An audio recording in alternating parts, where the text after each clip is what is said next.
መቸገርህን አውቃለሁ፣ ድህነትህን አውቃለሁ፣ ነገር ግን ባለጸጋ ነህ አለው። ይህን የተባለው የሰርምኔስ ቤተክርስቲያን አለቃ እንደሰማችሁት ችግረኛ ነው። እንደሰማችሁት ደሃ ነው። ግን ይገርማችኋል፣ እግዚአብሔር ባለጸጋ ነህ አለው። እንዴት ግራም ያጋባ ሐሳብ ነው! መቸገርህን አውቃለሁ፣ ድህነትህን አውቃለሁ፣ ማጣትህን እኮ አውቀዋለሁ አለው። ግን አይዞህ ደግሞ እኮ ባለጸጋ ነህ ደግሞ ሲለው እናገኛለን። እንዲህ አይነት ድሃ ባለጸጋ ምን ቢሆን ነው? ወገኖቼ ችግር ክርስትናን አላስተዋቸውም። ችግር ሃይማኖት አላስቀየራቸውም። ለዚህ ነው እግዚአብሔር ችግር ሀብትን አሳጣቸው እንጂ ሃይማኖት ስላላሳጣቸው ነው ባለጸጎች ናችሁ ያላቸው። ምዕመናን ችግር እኮ ሃይማኖታችንን ሊፈታው አይገባም። ማጣት እኮ ጸሎታችንን ሊያቋርጠው አይገባም። በሆነ በዚህ ዓለም ጉዳይ የሆነ ነገር ሲጎድል በመንፈሳዊው ዓለም ሊጎርልብን እኮ አይገባም። እዩ ችግር ያሳጣቸው ሀብት ነው እንጂ ክርስትናቸውን ስላላሳጣቸው ነው ባለጸጎች ናችሁ ያላቸው። እስኪ የምር እንነጋገር። በዚህ ዘመን እግዚአብሔር እንደሚለን ነው የምናምነው ወይስ ዓለም የምትነግረንን ነው እየተቀበልን ያለ ነው? ወገኖቼ እውነት እንነጋገር ከተባለ ዓለም ድሆች ናችሁ ካለችን ሰንብታን የለ? ለዚህ አይደል ደስታ ይጠፋብን? ለዚህ አይደል ሳቅ ያጠረ? ለዚህ አይደል ጭርምት ኩርምት ያልነው?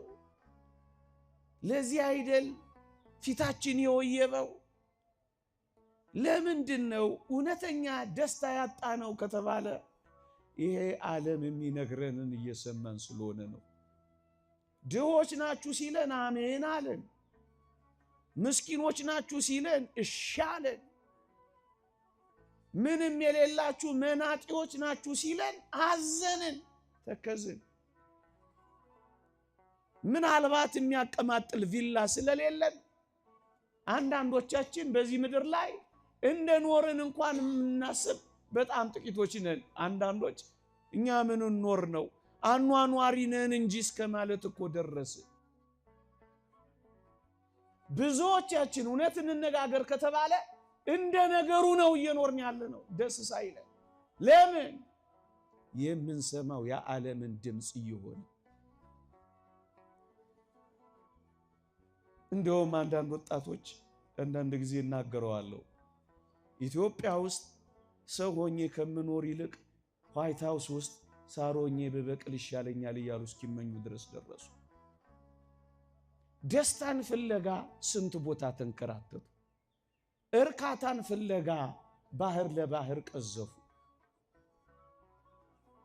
ምዕመናን ስራን አትስሩ ማለት ስንፍናን ማበረታታት አይደለም። ብዙዎቻችን ዓለም የምትነግረንን እየሰማን እግዚአብሔር የመረጠልንን ችላ እያል ደስታችንን ካራቅን ቆየን እያልኳችሁ ነው።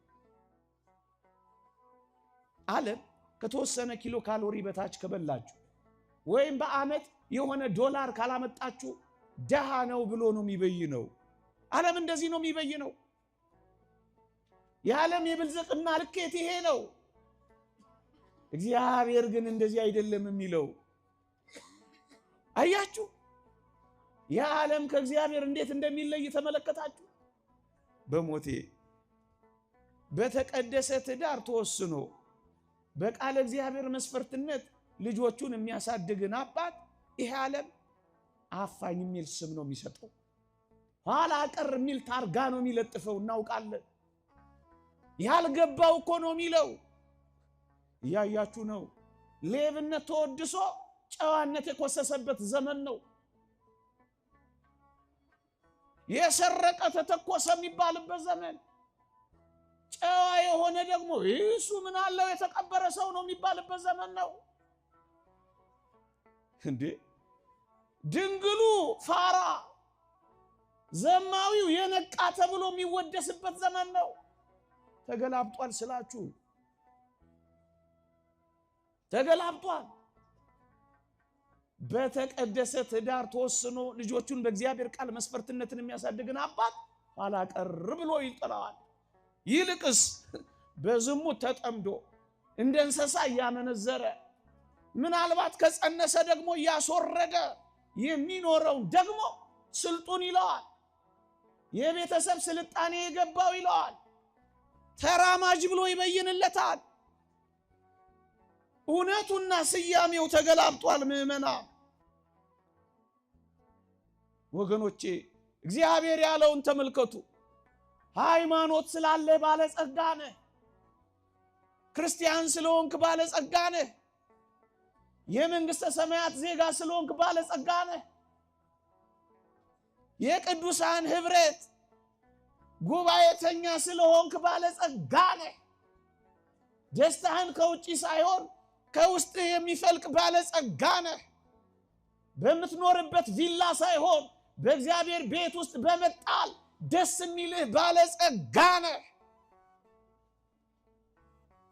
በሚመጣ በሚሄድ ነገር ሳይሆን ሰማያዊው በሆነው ጸጋ ደስተኛ የሆንክ አንተ ባለጸጋ ነህ። ደሃ የሚባለው ይላል ብዙ ፈቃዳት ያለው ሰው ነው ይላል። ደሃ የሚባለው ፍላጎቶቹን መግዛት ያልቻለ ሰው ነው ይላል። ደሃ የሚባለው ባየው ነገር ሁሉ የሚስገበገብ ሰው ነው ይላል። ምዕመናን ደሃ ማን ነው ካላችሁኝ፣ ፍላጎቶቹን የማይገዛ ሰው እሱ ደሃ ነው። ያቺንም ሲያይ የሚያምረው ይቺንም ሲያይ የሚፈልገው እሱ ምርጥ ደሃ ነው። በአንዲት ሚስት የማይወሰነው ቅብዝብዙ እሱ ደሃ ነው። ፊቱ የሚያበራ ደረቱ የሰፋ ሊሆን ይችላል። እመኑኝ ፈቃዱን መግዛት መቆጣጠር ያልቻለ ምስኪን ነው። ራሱን መምራት ያልቻለ ምስኪን ነው። ስሜቱን መቆጣጠር ያልቻለ ምስኪን ደሃ እሱ ነው። ጠንቋይ ቤት ሄዶ ፀጉር ቆርጦ ርሚጦ ጥሎ እርቃኑን ሄዶ አመድ ላይ ተንከባሎ ከአጋንንትና ከዲያብሎስ ጋር ውል ገብቶ ተዋውሎ ሀብት የሚያዘንበውን ባለጸጋ ስትሉት አታፍሩ። ጠዋትኛ ጋር ማታ ሌላ ቦታ እየተንበረከከ የመንግስተ ሰማይ ቤቱን ያፈረሰ የዚህን ዓለም ቤት ያነጸ እናንተ ባለጸጋ ትሉታላችሁ። እግዚአብሔር ግን ምን እንደሚለው ስሙ። ለምድር ባለጸጋ በዓለም ሰዎች አይን የተመነደገ ነው፣ በእግዚአብሔር አይን ፊት ግን ምርጥ ደሃ ነው። ፈቃዱን መግዛት ያልቻለ ራሱን መቆጣጠር ያልቻለ እሱ ደሃ ነው ያለው ሊቁ ዮሐንስ አፈወርቅ እኮ ይሄንን ነው። ምዕመናን እግዚአብሔር የሚያየው እንደዚህ ነው። ችግረኛ ነህ፣ ምስኪን ነህ፣ ጎስቋላ ነህ፣ ግን እኮ ባለጸጋ ነህ። እንዴት? ባለጸጋ ማለትን ሲተረጉመው ሃይማኖቱ የጸና ምግባሩ የቀና ትሩፋት የሚሰራ በጽድቅ የሚመላለስ እሱማ ባለጸጋ ነው ይላል ቅዱስ ዮሐንስ አፈወርቅ። ምእመናን እግዚአብሔር የሚነግራችሁን ትሰማላችሁን ወይስ ዓለም የምትበይነውን ነው አሜን እሺ ብላችሁ የምትቀበሉት? እህቴ የደስታሽ ምንጭ ምንድነው? የእግዚአብሔር መሆንሽ ነው? ወንድሜ የሰማዩ ርስት ወራሽ ለመሆን የዚህች ቤተክርስቲያን አባል መሆንህ ነው። ከቅዱሳንና ከሐዋርያት ጋር ባለሀገሮች በመሆን ደስ ይልሃል። በምን ደስ ትሰኛላችሁ?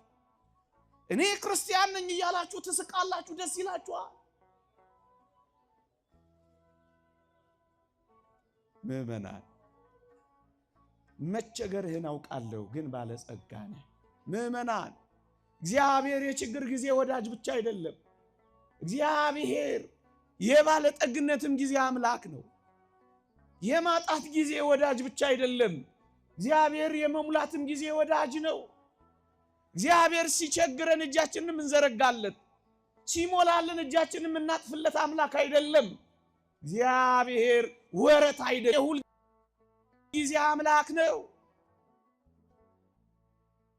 ወገኖቼ የምድር ባለጸግነት ባለጸጋውን እግዚአብሔር የሚያስረሳችሁ ከሆነ ባለጸግነት ይቅርባችሁ። እደግመዋለሁ፣ የዚህ ዓለም ሙላት የሰማዩን ሙላት የሚያሳጣችሁ ከሆነ የዚህ ዓለም ሙላት ይቅርባችሁ። አንተ የባለጸግነትን ጸጋ ሰጠኸኝ፣ አንተን የሚያስተወኝ ከሆነ የባለጸግነትን ጸጋ ከኔ ውሰደው በሉት እባካችሁ። ይህን ዓለም አጣችሁ፣ እግዚአብሔር ዓለማችንን ብናገኘው አይሻላችሁ? በመጥገብ ጊዜ እግዚአብሔርን ስለረሱት ነው ምን ያላቸው? ድሆች አላቸው ባለጸጎቹ፣ አይናማዎቹን እውር አላቸው፣ ቅምጥሎቹን ጎስቋላ አላቸው፣ በሐር ያሸበረቁትን የተራቆትክ ነህ አላቸው። ምእመናን እግዚአብሔር እንዴት ያየን ይሆን? አስባችሁታ? ቤታችን የሞላውን የሰላውን ንብረት የሚያይ እንዳይመስላችሁ። እግዚአብሔር የውስጥ የነፍሳችንን ውበት ያየዋል። እግዚአብሔር አላችንን ብቻ የሚመለከተው እንዳይመስላችሁ። እግዚአብሔር ውስጣችን፣ የውስጥ ልብሳችን፣ የውስጥ ጌጣችን፣ በውስጥ የምንለብሰውን ጸጋ እግዚአብሔርን ነው እግዚአብሔር የሚያየው።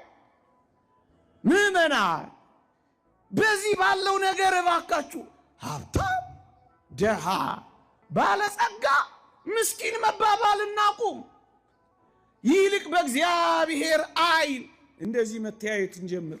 የነፍስ ባለጠግነት፣ የእግዚአብሔር ቤት ሙላት፣ የሰማያዊ ሕይወት ጎዳና ባለጸግነት ነው ለኛ ለክርስቲያኖች የሚያስፈልገን ወገኖች።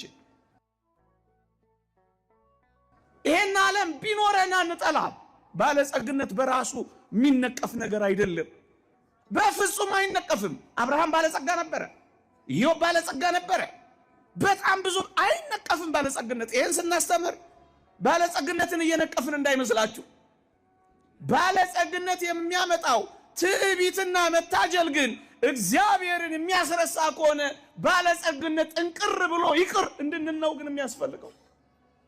ባለጸግነታችን ጸሎት የሚያስተወን፣ ባለጸግነታችን የእግዚአብሔርን ቤት የሚያስረሳ፣ ባለጸግነታችን ካህናትን እንድንንቅ፣ ባለጸግነታችን በተጋነነ የሀብት አድናቆት ምክንያት ይህን ዓለም የሚያጋድለን ከሆነ ይቅርብን እንድንል ነው። የተጋነነ አድናቆት ሳይኖረው ይልቁንም ለወንድሙ ለማካፈል ልቡ የሚከፈተው፣ ይልቁንም የራሱን የሚያካፍል ሰው የሌላውን የሚመኝ አይደለም። ስታካፍል የሌላውን አትመኝም። ክርስቲያን የመሆን ይህን ዓለም የመናቅ ድል የማድረጊያው መንገድ እኮ ይሄ ነው። ካካፈል ወንድምን ወደህ ከመቀበል ይልቅ የምትሰጥ ስትሆን ምእመናን በጣም ሰላማዊ ነው የምንሆነው። የሌላውን የማይመኝ ሰው እኮ የራሱን መስጠት የሚችል ሰው እኮ። ማካፈል መስጠት ስትለምድ የሌላውን ከቶም ቢሆን አትመኝም። የራስህን እንኳን መስጠት ችለሃላ። ምን አይነት ሰላማዊ እንደምንሆን አስቡ። በጣም ሰላማውያን ነው የሚሆኑት። የሌላውን በመንጠግ ባለጠጎች አትሆኑ። ይልቅስ አስደናቂ የባለጠግነት ቀመር ከፈለጋችሁ በመለገስ ባለጠጎቹ ነው። በማካፈል ባለጸጎቹ ነው። እናንተ የምትጎርሷትን ለሌላ በማጉረስ ባለጠጎቹ ነው ባካችሁ። ይልቁንም እንዲህ ባለው ዘመን ወገኖቼ፣ የማይበሉ በሚበዙበት ዘመን፣ ብዙዎች ስራ ባጡበት ዘመን፣ ዓለም ላይ እንደ አጠቃላይ በሚወርደው ውርጅብኝ በምናውቀው በማናውቀው ተፈጥሯዊው ሰው ሰራሹ ምክንያታዊ ባልሆነ መንገድም በሚፈጠሩት ነገሮች መካከል ባለጸጋ መሆን ከፈለጋችሁ አካፍሉ። 3 ጊዜ የሚበላ ቢያንስ 1 ጊዜ ለማይበላው ያካፍለው። ይሄ ክርስቲያናዊ ሕይወት እውነተኛ የባለጸግነት መወጣጫ የመሰላል መንገድ ነው። ክፋት አድርገው በተሳካላቸው ሰዎች አትቅኑ። እኔም እንዲህ አድርጌ እኮ ይለፍልኝ አትበሉ። የእግዚአብሔርን ትእዛዛት ሽረው በሚኖሩ ሰዎች አትምሰሉ። እነሱን ወደ መምሰል ፈቀቅ አትበሉ። ምዕመናን፣ ክፉ ቀን ካላችሁ የተቸገራችሁበት ቀን አይደለም፣ የእግዚአብሔርን መንግሥት የምታጡበት ቀን ነው። ለአንተና ለእኔ ክፉ ቀን ለክርስቲያን ከእኔ ሂድ የምትባለውን ድምፅ መስማት። ከሰው መባረር መሰላችሁ? ሰው ከመንግሥተ ሰማያት መፈናቀል ነው ወገኔ። ከዚህ ዓለም መፈናቀል እርባናም ቁብም አትስጠው። ምግብ ያን ያህል ቁም ነገርም አይደለም። አትርበትበትበት። በምግብ ፊት አቅምን አሳየው የእግዚአብሔር ልጅ ስለሆንክ። ክፉ ቀን ካላችሁ ይሄ ነው ክፉ ቀን። ወግድ ከኔ የሚለው ክፉ ቀን ባለጸግነትና ድህነት። መቸገርህን አውቃለሁ፣ ነገር ግን አንተ ምንድነህ? ባለጸጋ ነህ። ይቆየን።